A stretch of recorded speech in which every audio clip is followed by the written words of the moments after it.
Et bonjour à tous, bienvenue sur ma chaîne YouTube. Regardez-moi ces belles piles de jeux là. Tac, plein de jeunesse d'époque. Ça fait plaisir quand on voit ça. Le rêve de trouver ça dans un carton en brocante, voilà, un lot pareil.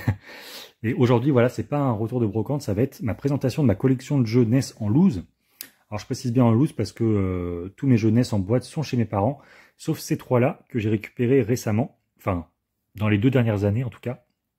Donc c'est pour ça qu'ils sont chez moi. Donc dans cette vidéo, on va parler de souvenirs et d'anecdotes, on va dire, que j'ai pu avoir sur certains jeunesses et vous présenter un peu ma collection avec voilà, divers niveaux de rareté et d'intérêt vidéoludique. Alors ça va être un peu sur le même principe que la vidéo Game Boy Advance qui avait beaucoup marché, à la différence que la GBA, je ne l'ai pas connue étant plus jeune, parce que moi je suis né en 91 et j'ai grandi aussi loin que je me souvienne avec la Mega Drive, c'est vraiment l'un de mes premiers souvenirs d'enfance. Donc du coup Nintendo, c'était pas chez nous. Par contre, mes parents avaient des collègues, on avait été manger un soir, et en fait, les enfants de ces collègues-là avaient une NES.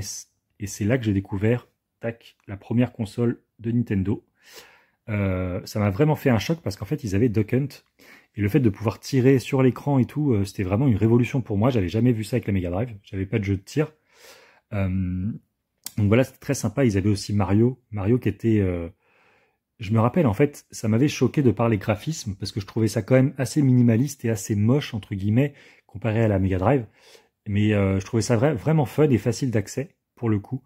Donc voilà, j'en garde vraiment un bon souvenir de cette anecdote, et c'est peut-être ça qui m'a mis dans la NES aujourd'hui, et qui fait que j'aime autant cette console. En tout cas, voilà, aujourd'hui, on va pas perdre trop de temps, parce qu'on a beaucoup de jeux à découvrir, ou à redécouvrir. Et donc, on va commencer par le premier. Tac, ça tombe bien. Le Teenage Mutant Ninja Turtle, le premier Tortue Ninja, que moi personnellement j'aime beaucoup. Alors il a un peu une mauvaise presse ce jeu, de par les diverses vidéos et tests qui ont été faits dessus en disant que le jeu est trop dur, ce qui est une réalité. Mais par contre le jeu est plutôt bon. Voilà, moi c'est un jeu que j'aime bien, avec différentes phases de gameplay, différents niveaux de compréhension et tout. Franchement c'est un très bon jeu. Par contre il faut s'accrocher, il faut persévérer. Faut pas lâcher parce que c'est vraiment un jeu très dur, mais c'est un jeu qui est plutôt bon. Moi, c'est un jeu que j'aime beaucoup sur NES. D'ailleurs, celui-là, je l'ai en boîte aussi, mais il n'est pas là. Ensuite, celui-là, ça fait plaisir. L'un de mes meilleurs coups de fusil que j'ai fait en cash. L'arme fatale, Lethal Weapon, mais en version française. L'un des jeux les plus rares sur NES en français. Vous voyez, je l'avais payé 12,99 €. Donc là, pour ceux qui connaissent un peu la NES, vous savez que c'est un très bon prix. Parce que ce jeu-là, il vaut, je sais pas combien de centaines d'euros, même en loose. Hein, et peut-être un petit millier d'euros en boîte. Donc j'avais fait vraiment une super affaire. En plus, il est en super état. Bon, il est en super état, je pense, parce que le jeu est pas terrible. Donc à mon avis, les anciens propriétaires, ils ont pas dû y jouer très longtemps, on va pas se mentir. Mais en tout cas, c'est une super pièce de collection que j'aurais jamais en boîte, on va pas se mentir. Hein. Encore une fois, là, je pense que je suis pas prêt à mettre un tel prix dans un jeunesse, surtout dans un jeu pas terrible. En tout cas, je suis bien content de l'avoir dans ma collecte quand même. Et ça fait une petite pièce sympa, voilà. Tac, on continue. Alors ça va pas être pratique, ces petits boîtiers noirs là à une main. Killer's Tomatoes. Alors ça, c'est issu du film, mais je ne l'ai pas fait. Donc on va passer assez vite. Ah, celui-là, par contre, j'aime bien. Alors j'ai l'impression qu'on a tous les jeux rares là, mais bon. Pugsley Scavenger Hunt, pareil, en fra. Donc un jeu assez rare. Il y avait un petit accro ici. Et celui-là, pour l'anecdote, je l'avais trouvé. Alors je crois que c'était sur Rakuten aussi. Il me semble que c'était sur Rakuten. Et en fait, le vendeur pardon, avait mentionné ce jeu comme étant un jeu Super NES. Et il avait mis, en gros, l'image du jeu NES. Et il avait mis, je crois, à 14 € ou à 12 €, un truc comme ça. Du coup, je me suis dit, bon, allez, je tente, au pire, j'aurai le jeu SNES, c'est pas très grave. Et en fait, j'ai bien reçu le jeu NES, à savoir que le jeu NES est 100 fois plus rare que la version SNES. Et du coup, j'y ai joué. Et honnêtement, c'est un jeu que j'aime beaucoup, moi. Il est très moche graphiquement. Il est plutôt dur, mais il est assez jouissif en termes de gameplay. Les niveaux et les ennemis se ressemblent un peu tous, mais moi c'est un jeu que j'aime bien. Voilà. J'en attendais vraiment pas grand chose, et au final il m'a bien plu. Alors je l'ai pas fini parce qu'il est super dur, j'ai dû faire 2 ou 3 niveaux. En fait on est dans un hub central un peu, et on peut déverrouiller des portes et faire les niveaux un peu dans le sens qu'on veut. C'est un peu dans le style de Megaman, mais bon, voilà. Quand même moins bien. Mais en tout cas moi j'aime bien ce jeu. Franchement j'aime bien. Alors là, on est sur l'un des tout meilleurs jeunesse. Je pense que... il y a le manuel derrière, donc ça va pas être facile de l'ouvrir, mais en gros, c'est Kabuki Quantum Fighter. Donc un super jeu. La particularité de ce jeu, donc c'est un jeu d'action plateforme un peu à la Ninja Gaiden ou ce genre de jeu, vous voyez. La particularité de ce jeu, c'est qu'on contrôle un héros qui peut taper avec ses cheveux. Et franchement, le gameplay est incroyable, il peut s'accrocher et tout. Les animations sont d'une fluidité et d'une richesse folle sur NES, franchement.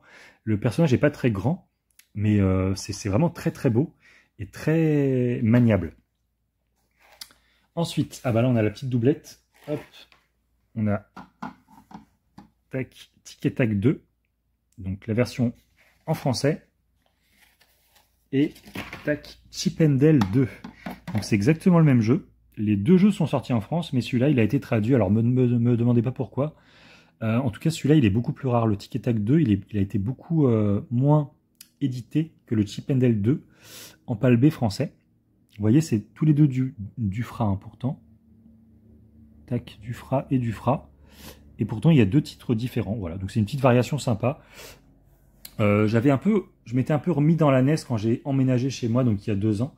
Du coup, je recherchais un peu les titres pas communs. Et j'étais tombé là-dessus. Alors celui-là, je l'avais acheté dans un cash pas très cher. Voilà, à 14 €. Donc c'est un super prix parce que c'est un jeu qui est quand même un petit peu coté. D'ailleurs, je ne l'ai pas en boîte, le Chip 'n Dale 2. J'aimerais bien le trouver. Mais le Tic et Tac 2, celui-là en boîte, il pique un peu quand même, hein. En tout cas, c'est un très bon jeu. Mais comme on le verra un peu plus tard, j'ai nettement préféré le premier. Tac. Alors, Turbo Racing, je ne l'ai pas fait. D'ailleurs, je suis toujours surpris par le poids de cette cartouche. J'ai l'impression qu'elle est super lourde par rapport aux autres jeux. Faudrait que je l'ouvre parce que j'avais vu un article où il y avait des Mexicains qui tentaient de faire passer des produits un peu illicites dans les cartouches de jeu par la douane. Et ce qui faisait que les cartouches étaient plus lourdes. Et ça m'a toujours intrigué, le poids de cette cartouche, je la trouve super lourde.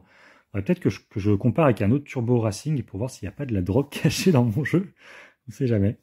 En tout cas, c'est très bizarre. Je pense pas parce que c'est un FAH, donc à mon avis, ça doit être surtout des versions américaines qui servaient à transporter ça. Mais ouais, ça m'a toujours choqué. Je sais pas pourquoi. Le poids de cette cartouche, il est beaucoup plus important que les autres. Alors là, on a... Alors celui-là, je crois que... Je sais pas où il est l'autre. Mais je sais que je l'ai racheté parce que j'avais trouvé en brocante le Adventure of Link, donc le Zelda 2. Mais vous voyez, la cartouche est un peu abîmée. Elle a été cassée là. Tac. Elle est un peu... Voilà, le doré est un peu parti. Vous voyez, elle n'est pas en bon état, quoi. Là, sur les coins et tout. Et donc, je l'avais retrouvé après en brocante et je l'avais racheté. L'autre est en meilleur état. J'ai toujours pas revendu celle-là. Moi, j'ai un gros problème, hein, c'est que j'arrive pas à vendre mes jeux. Voilà, soit j'ai la flemme ou soit j'ai pas envie ou enfin, j'ai vraiment du mal. Alors que Zelda 2, pour le coup, je pourrais le vendre parce que c'est un jeu que je porte pas spécialement dans mon cœur. Je pense que c'est l'un des pires Zelda pour beaucoup. Et moi, je suis assez d'accord avec ça. Voilà. Tac. Bon, il y a quelques doublons, hein, comme sur la vidéo GBA. Voilà, j'ai un peu de tri à faire aussi.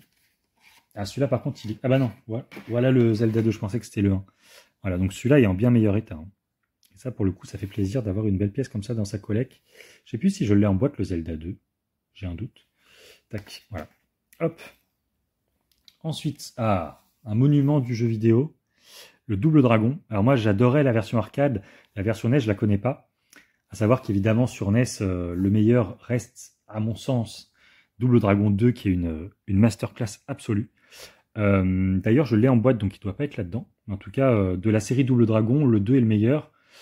Les 3 sont corrects, on va dire. Je crois que le Double Dragon 3, il est pas ouf, mais c'est sur Mega Drive qu'il est pas bon. Il me semble que sur NES, il est plutôt correct aussi. Donc voilà, une belle trilogie sur NES. D'ailleurs, je les ai tous en boîte, les Double Dragon. Donc lui, c'est un petit doublon en loose. Corvette ZR1, je ne l'ai pas fait, ça va vite. Ah, Megaman 3. Alors Megaman 3, c'est probablement celui que j'aime le moins des 3 premiers, parce que j'ai jamais fait le 4 et le 5. Moi j'ai un gros problème avec Megaman 3. Alors je sais pas si vous serez d'accord avec moi pour ceux qui l'ont fait, mais je trouve qu'il y a des problèmes de ralentissement qui sont hyper dérangeants pour le jeu, quoi. C'est un jeu qui est très beau. Il y a beaucoup d'ennemis à l'écran et tout. Par contre, ça rame de ouf par rapport aux 2 premiers. Et moi, il y a certains niveaux où je suis resté bloqué parce que, en fait, je pouvais pas bouger, quoi. C'était trop dur de se déplacer. La maniabilité était vraiment à chier. Enfin, pas la maniabilité, mais l'immersion dans le jeu, quoi, tellement c'était dur de se déplacer, dur de sauter, dur de tirer. Ça gâche un peu le plaisir, si bien que j'ai jamais fini Mega Man 3, contrairement aux deux autres, qu'on verra, je pense, un peu plus tard. Isolated Warrior. Alors celui-là, j'en entends beaucoup de bien. Il me semble que c'est un bon jeu, mais je ne l'ai pas fait. D'ailleurs, la cartouche, je sais pas ce qui s'est passé là. Elle a été carrément limée, vous voyez. Il y a un trou dans la cartouche. Bon. J'espère qu'il marche. Je sais même pas si je l'avais testé celui-là. Ça fait très longtemps que je les ai, ces jeux. Alors celui-là, c'est sûr que j'ai jamais testé le Ikari 3 The Rescue, tout simplement parce que c'est une version US. Vous voyez le petit logo là. Tac. Donc il n'est pas compatible avec les NES européennes. Et ça, j'avais dû le choper en brocante. Donc voilà. Je ne l'ai pas fait du tout. Ensuite, on passe à Rygar, un super jeu d'arcade que j'aime bien. Voilà. Ça fait pas partie de mes jeux préférés sur NES, mais c'est un jeu plutôt cool que j'aime bien me lancer de temps en temps. Après, on a Blades of Steel, un petit jeu de hockey. Alors, je vous avoue que j'y ai pas joué. Moi, j'ai des très très bons souvenirs par contre en termes de jeux de hockey sur Mega Drive avec les NHL. NHL 94, je crois, où on pouvait se battre et tout en plein match. Enfin, c'était vraiment des super jeux de hockey. Celui-là, il est peut-être très bon. Faudrait que je me le teste. En plus, c'est un Konami, donc ça peut être une bonne surprise. Ice Climber. Alors celui-là, je l'aime beaucoup. J'aime beaucoup le jeu. Il n'est pas extrêmement courant en français, en ASD en plus. Je l'avais trouvé en brocante, celui-là, je crois que pour 5 €, il me semble, il y a quelques années. Bien content de l'avoir parce que c'est un très bon jeu, un peu dans le style arcade ou dans le style... Voilà, donc désolé, j'ai été coupé. Donc oui, je sais plus si c'est un jeu à scrolling ou si c'est les écrans qui se déplacent de bas en haut, du coup. En tout cas, voilà, c'est vraiment un très très bon jeu d'action plateforme. Il est vraiment assez dur quand même. Moi, c'est un jeu que j'aime beaucoup. Voilà. Et j'aime bien les deux petits personnages aussi d'Ice Climber. Donc c'est toujours cool. Ensuite, le Ghostbusters 2. Alors celui-là, grosse déception. Il est vraiment pas terrible du tout. Par contre, New Ghostbusters 2, alors ça c'est un peu particulier parce que ouais, il y a eu deux Ghostbusters 2 sur NES. Et le New est vraiment sympa, mais beaucoup plus cher. Voilà, celui-là, franchement, il vaut pas le coup. C'est un jeu qui est mauvais. J'allais dire très mauvais, mais bon, on va être gentil.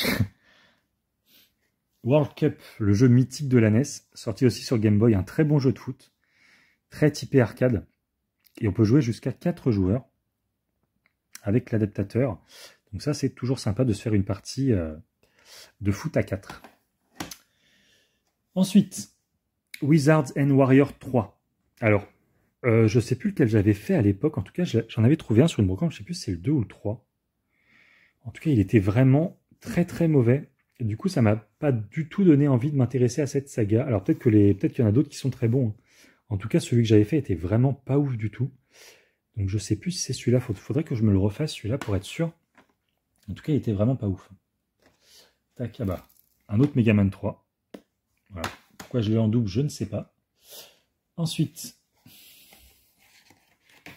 les aventures de Bayou Billy.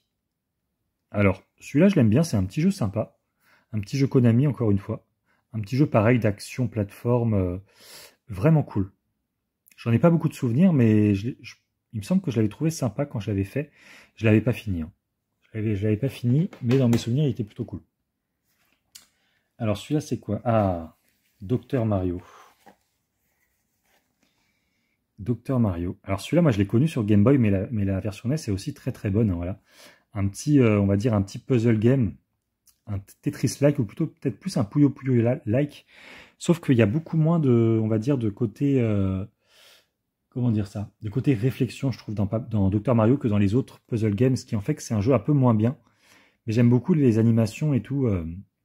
Mais le jeu est quand même moins bon que la plupart des autres puzzle games d'époque, comme Puyo Puyo ou Tetris. Mais il en reste quand même sympathique. Voilà. Tout simplement. Moi, j'aime bien me le faire de temps en temps sur Game Boy. Ensuite, WrestleMania, un jeu que j'ai en boîte. Donc celui-là, il est en loose. Tac, mais je l'ai aussi en boîte. D'ailleurs, je crois que j'ai la plupart des jeux de catch en boîte sur NES. Bon, il est pas très bon, on va pas se mentir. C'est pas ouf. Ah, là, par contre, on passe à un monument. Le Castlevania, le premier. Tac. Ah, j'ai cru qu'il y avait marqué G ici. J'allais dire, c'est quoi ça? En fait, c'est un B, il y a une petite poussière, voilà. Tac, donc c'est bien un PAL B. Alors celui-là, moi je l'ai connu sur la GBA avec les NES classiques. Et franchement, j'ai surkiffé, je l'ai fini. Hein. Je l'ai fini sur Game Boy Advance, il est trop bien. C'est l'un de mes Castlevania préférés en fait. Le premier. À savoir que j'aime beaucoup le 3 aussi, mais malheureusement je ne l'ai pas. Parce qu'il est assez coté. Même en loot, hein, j'aimerais bien me le trouver, mais à l'époque, c'était déjà, enfin, il y a 2-3 ans, quand j'ai vraiment commencé à m'intéresser à la collection NES, c'était déjà, ouais, pas loin de 70-80 euros. Alors je sais pas s'il a monté. En tout cas, voilà, il faudrait vraiment que je me trouve le 3, parce que c'est un jeu que j'aime beaucoup. Je l'ai fini sur émulateur. Le fait de pouvoir débloquer des persos et tout, c'est incroyable. Franchement, le 3, c'est la quintessence du Castlevania, quoi. Il est vraiment trop bien. Ensuite, on a Gunsmoke. Alors celui-là, je me rappelle très bien, je l'ai trouvé en brocante il y a peut-être 3-4 ans. Alors moi, j'aime bien ce jeu. C'est un jeu vu du dessus, un peu à la Merx, sauf qu'en fait, j'ai l'impression que les tableaux se répètent très souvent. En fait, j'ai l'impression que c'est des boucles avec toujours les mêmes ennemis qui reviennent au bout d'un certain temps.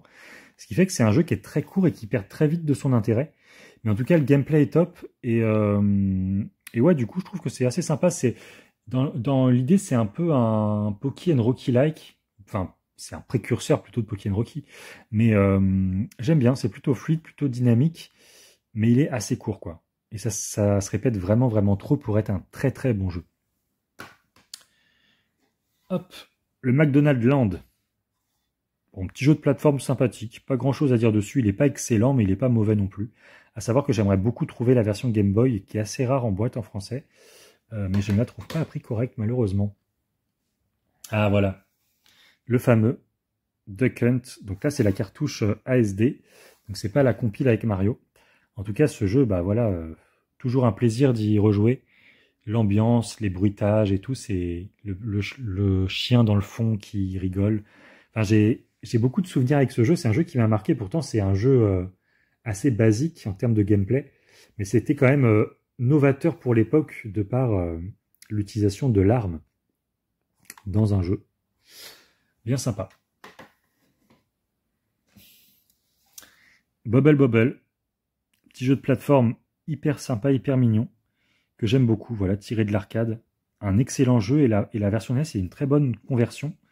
Franchement, c'est vraiment sympa. C'est un jeu qui est très bon, à savoir qu'il y a eu Bubble Bobble 2 aussi sorti sur NES, mais qui lui est extrêmement rare et que je ne possède pas. Chip and Dale, tout simplement l'un de mes jeux préférés, peut-être mon jeu préféré de la NES. Un super jeu, on peut jouer à deux. En multi, c'est hyper fun. Le jeu est trop bien, il n'est pas très dur. Les boss sont hyper sympas, les musiques sont ouf. Un très bon jeu Capcom, voilà. Vraiment, celui-là, si vous ne le connaissez pas, il coûte rien. Et c'est l'un des tout meilleurs jeunesse. Je l'aime beaucoup. Paperboy. Oula. Ah, il y a un petit... Je sais pas ce qui s'est passé avec la cartouche, là. Tac, vous voyez, elle est toute gondolée. Je pense qu'elle a dû rester à l'humidité, je sais pas où. Je l'avais acheté comme ça. Alors moi, j'ai jamais compris le principe de ce jeu, en fait. J'ai jamais rien compris à ce jeu. Je l'ai refait il n'y a pas si longtemps, hein, et franchement, je n'y arrive pas. Je ne comprends pas Paperboy, voilà. C'est aussi simple que ça. World Class Track Meet, un jeu que j'ai eu en brocante il y a quelques temps. Voilà, c'est une version US, donc je ne l'ai pas fait. Un jeu de sport qui se joue avec le tapis. Bon, je vais essayer de faire vite parce que la vidéo est vraiment très longue. J'espère que ça vous plaît en tout cas. Alors attendez, je vais voir. Ah voilà. Alors moi, je l'aime beaucoup celui-là. Probotector. Alors, je sais qu'il y en a beaucoup qui ne l'aiment pas parce qu'il est super dur. Mais moi, c'est un jeu que j'aime beaucoup. Hein. Franchement, il faut persévérer. C'est un jeu que j'ai jamais fini. Je pense enfin, il n'y a pas dû y avoir beaucoup de monde qui l'a fini à l'époque parce que c'est un jeu qui est hyper hardcore. Mais il est tellement jouissif en termes de gameplay, de rapidité d'exécution. Le scrolling est super bon. Il y a des ennemis partout. Il y a très peu de ralentissement. C'est vraiment trop bien, quoi. Moi, c'est vraiment l'un de mes jeux préférés aussi sur NES. Et j'ai eu un doute, est-ce que je préfère le premier ou le deuxième? Mais franchement, le 2 qui est là. Franchement, j'ai une petite préférence pour le premier quand même. Le 2, il y a plus de ralentissement, il est plus dur. Et au final, je m'amuse moins sur le 2. J'ai eu un doute, hein, mais quand j'y réfléchis bien, le 1 est quand même mieux, je pense. Après, on a Digger T-Rock. Je ne l'ai pas fait. Je ne sais même pas ce que c'est. Un petit jeu de basket. Double Dribble. Attendez, c'est un truc de ouf. Je savais pas que j'avais deux. Je l'ai en double. Ah, j'ai en double Protector 2, d'accord. Bah, voilà. Je découvre des choses, je ne savais pas. Il est où? Ah bah oui, il est là. Voilà. Bon, bah, c'est un jeu qui est plutôt coté en plus, donc c'est cool, mais je savais pas que je l'avais en double. Alors ensuite, on a Simon Quest. Alors ça, c'est le genre de jeu un peu gâchis, je trouve, voilà. Ils ont voulu s'essayer à autre chose en mettant des villages, des quêtes avec des PNJ qui sont incompréhensibles. Franchement, si vous n'avez pas la soluce sous la main, c'est impossible de finir ce jeu. Je trouve ça hyper dommage parce que ça aurait pu être un très bon jeu. Il y a des très bonnes idées, mais il y a certains trucs, je sais plus, il y a une mission, il faut s'accroupir pendant 10 secondes auprès d'un lac pour qu'il y ait un pont qui arrive, que tu puisses passer. Enfin, il y a des trucs complètement what the fuck que tu peux pas trouver toi-même. À part si vraiment tu parles à tous les PNJ, que tu... C'est vraiment lourd en fait. C'est vraiment dommage parce qu'on perd l'esprit un peu intuitif et d'action immédiate des autres Castlevania. Donc ils sont un peu foirés avec le 2. Il y en a qui l'aiment bien. Hein. Moi j'ai vraiment beaucoup de mal. Castlevania 2, c'est vraiment pas mon truc. Ensuite, on va parler de Batman, The Video Game. Un super jeu. À l'image de la version Game Boy, la version NES est trop bien. Voilà. Franchement, Sunsoft, ils ont fait du bon boulot là-dessus. Hein. Vraiment un très bon jeu. Jéromite. Voilà, le jeu qui se joue avec Rob le robot, les versions ASD. Bon, j'ai pas Rob, donc je ne vous cache pas que ça sert pas à grand chose. Ensuite, Boulder Dash, un jeu que j'aime beaucoup, un petit jeu vu du dessus où on doit, on va dire, faire exploser des rochers. Là, c'est un jeu que j'aime bien. Un jeu que j'aime bien. Je crois que je l'ai fait sur Game Boy, il me semble. Et je l'ai fait sur une console... Alors, je sais plus sur quelle console je l'ai fait. Ah, j'ai un trou de mémoire, là. Il est sorti sur 2600 ou pas, Boulder Dash? Je sais plus, en tout cas, j'ai déjà joué à une version de Boulder Dash, et c'est un jeu que j'aime bien. Voilà. On continue avec... Ah, celui-là, je l'ai eu, pareil, quand j'ai recommencé la NES, mais le vendeur m'avait pas dit que l'étiquette était déchirée. Franchement, j'avais trop le seum. Bon, je l'ai gardé quand même, mais franchement, j'étais dégoûté. Ça fait partie des petits problèmes qu'on peut avoir quand on commande sur le net, malheureusement. Hook, par Océan, je ne l'ai pas fait. Ah, celui-là, par contre, j'y ai joué. Le Punch-Out. Vraiment pas simple. Bon, là, on était vraiment sur les prémices du genre. Donc là, c'est la version avec Mike Tyson. À savoir qu'après, il me semble qu'ils avaient plus les droits. Donc, ils ont fait une deuxième version. La version avec Mike Tyson est un peu plus rare, mais elle n'est pas très cotée non plus. En tout cas, je suis content de l'avoir. Parce que ça reste quand même un monument de chez Nintendo. À savoir qu'après, ils ont sorti Super Punch-Out, évidemment. Et il est bien meilleur en tout point que la version NES. Hogan Alley, l'un des rares jeux qui se joue avec le zapper de Nintendo. Sympathique, mais pas incroyable. Ah voilà, l'autre jeu que j'ai découvert avec la NES pour la première fois, le Super Mario Bros. Un jeu que j'ai saigné dans tous les sens parce que je l'avais, je crois que je l'avais en NES classique sur Game Boy Advance, si je dis pas de bêtises. En tout cas, j'ai déjà fait ce jeu. Je sais plus en quelles circonstances, mais en tout cas, je l'avais fini plusieurs fois. Et c'est un jeu que j'aime beaucoup. Évidemment, on va pas se mentir, Mario Bros 3 est supérieur en tout point. D'ailleurs, peut-être qu'il sera dans la... Je sais pas s'il est là. Je l'ai en boîte, donc peut-être que je l'ai pas en loose. Mais en tout cas, mon préféré est et restera Mario Bros 3, évidemment. Ensuite, ah bah celui-là, Mega Man 1, avec son étiquette légendaire, que beaucoup ont critiqué. Alors moi, je pense que je dois être l'un des seuls peut-être, mais Mega Man 1, c'est mon Mega Man préféré ever. Tout simplement parce que c'est celui que j'ai le plus dosé. En fait, moi je trouve que la glissade finalement, alors c'est un ajout de gameplay qui est hyper important et qui est hyper sympa dans les Mega Man, mais je préfère le Mega Man 1 où il n'y avait pas la glissade et on devait se démerder sans en fait. Et tous les niveaux, je les ai saignés, j'ai même tenté le speedrun sur le jeu. C'est un jeu que j'adore. Voilà, c'est vraiment... Je pense que si je devais faire un top 10 de mes jeux préférés sur NES, il serait facilement dans le top 3. Moi, c'est un jeu qui est mythique pour moi. C'est sûrement le jeu que j'ai le plus dosé sur NES, où j'ai passé vraiment le plus de temps. À savoir que j'ai aussi fini Mega Man 2, que j'adore, et je pense qu'on va peut-être le voir après, je sais pas trop, si je l'ai en loose encore une fois. Ah bah si, Je vois Megaman 2 là-bas. Alors ensuite, The Legend of Zelda, donc le premier. Voilà, donc un monument du genre. Hein, il a inventé le Zelda-like. Un jeu extrêmement dur. Enfin, moi, en tout cas, personnellement, j'avais du mal à me repérer dans le jeu. J'ai jamais été très loin, mais je peux pas. Enfin, je ne peux qu'avouer que c'est un jeu mythique qui a posé les bases d'une saga légendaire et qui a vraiment donné naissance à un genre particulier. Après, bon, on va continuer du coup avec Megaman 2. Megaman 2, voilà. L'épisode préféré des fans, je pense. Hein. En tout cas, dans les Megaman old school. L'ajout de la glissade, c'est vraiment un plus pour le gameplay, même si moi, ça me déplaît un peu. Il y a très peu de ralentissement, contrairement au 3.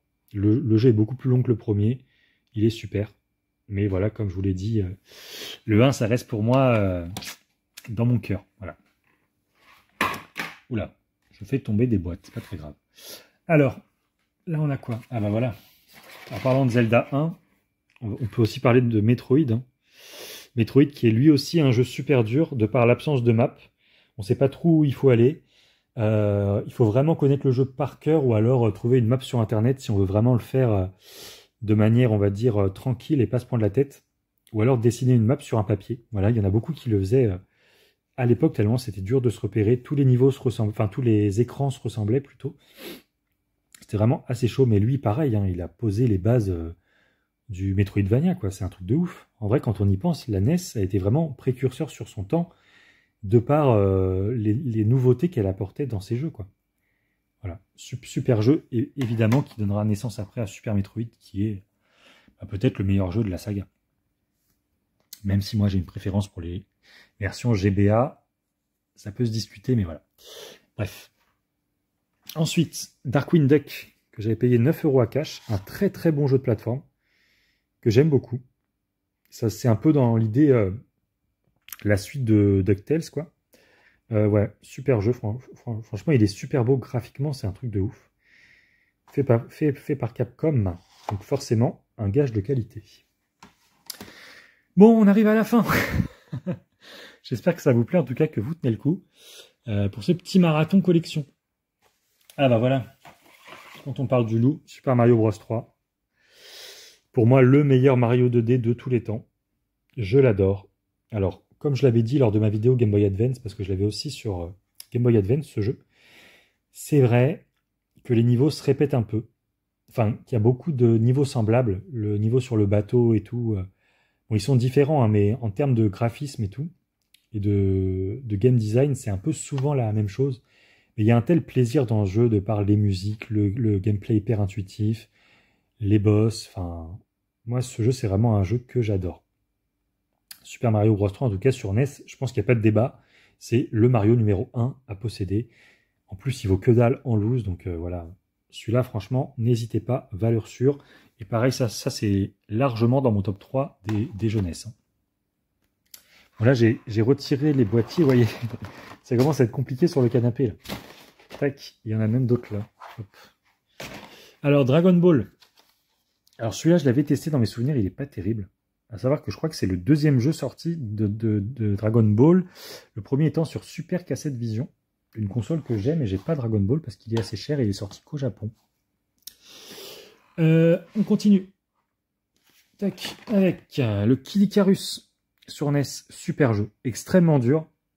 Pareil, un peu pareil que Kid Icarus, donc du coup scrolling vertical, vraiment très très bien. Franchement, le gameplay est top, le fait de pouvoir tirer à l'arc et tout, ça marche trop bien. C'est un très très bon jeu que j'aime beaucoup me faire de temps en temps, et pareil, celui-là pour le coup, il doit être dans mon top 5 sur NES. Je l'adore. Et celui-là, j'aimerais bien le trouver en boîte d'ailleurs, mais il n'est pas commun. Ah ben, hop, un autre Castlevania, voilà. Ça va vite, j'en ai déjà parlé. Ensuite, on a... Ah, DuckTales, un super jeu. Musique magnifique, gameplay incroyable pour l'époque, du coup, on pouvait sauter avec le pogo stick. Ça a amené vraiment, bah, pareil, un nouveau gameplay qui n'avait jamais été vu auparavant et qui aura été repris dans moult jeux de plateforme par la suite. Donc vraiment aussi, lui un précurseur du genre en termes de jeux de plateforme. Un très très bon jeu. Le remake sur PS3 est lui aussi excellent, mais moi j'aurais toujours une préférence pour la version NES qui est mythique. Voilà, vraiment mythique. Bon là on commence à pas plus voir grand chose. Hop, on va continuer avec... Ah, celui-là je l'adore. Alors je suis arrivé jusqu'au niveau 3 ou 4 avec beaucoup de difficultés, mais c'est un jeu que je surkiffe. Ghosts and Goblins. Quel jeu franchement. Rien que la musique du début là, quand tu commences avec les zombies et tout, ça me fait toujours un truc de voir ça tellement le jeu est beau et efficace. Voilà. C'est vraiment trop bien. Je suis bien content de l'avoir dans ma collection celui-là.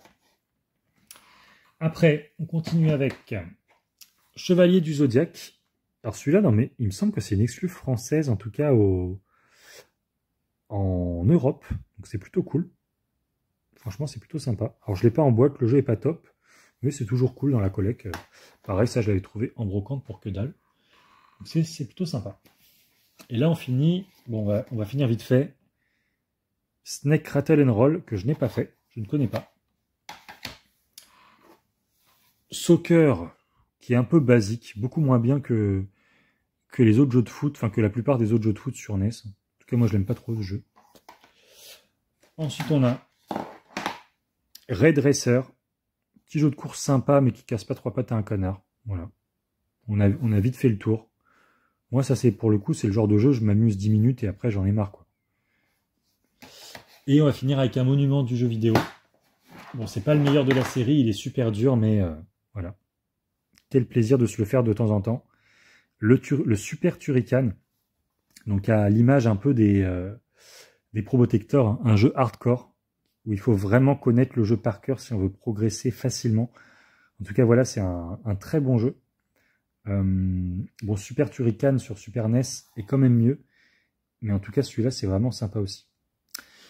Donc voilà, c'est fini pour cette grosse vidéo. J'espère que ça vous aura pas trop ennuyé. Ah bah non, attendez, il reste aussi les jeux en boîte. Donc on va le faire vite fait. Tac, le Cosmic Space Head, qui est un petit jeu sympa que j'ai aussi sur Master System. Petit jeu de plateforme, très coloré. Il n'est pas hyper commun sur NES, donc voilà, j'avais trouvé en boîte pour un très bon prix. Donc je me suis dit, allez, why not? Alors celui-là, je suis trop content de l'avoir aussi.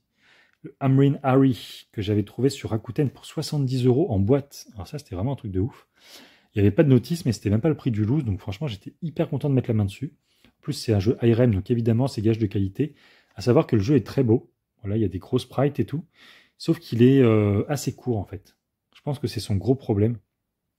C'est pas un jeu exceptionnel. C'est un jeu qui est très cher, mais qui est pas exceptionnel et qui est plutôt court. Et enfin, Gremlins 2, un super jeu. Je préfère la version Game Boy quand même, mais je peux pas nier que Gremlins 2 sur NES, c'est quand même sympa. Et celui-là, je l'avais trouvé dans un énorme lot sur une brocante à côté de chez moi. Où j'avais trouvé entre autres Street Fighter 3 Third Strike sur Dreamcast et tout, un truc de ouf. Et il y avait ce jeu dans le lot. Voilà. J'avais pas payé cher, j'avais dû le payer une dizaine d'euros.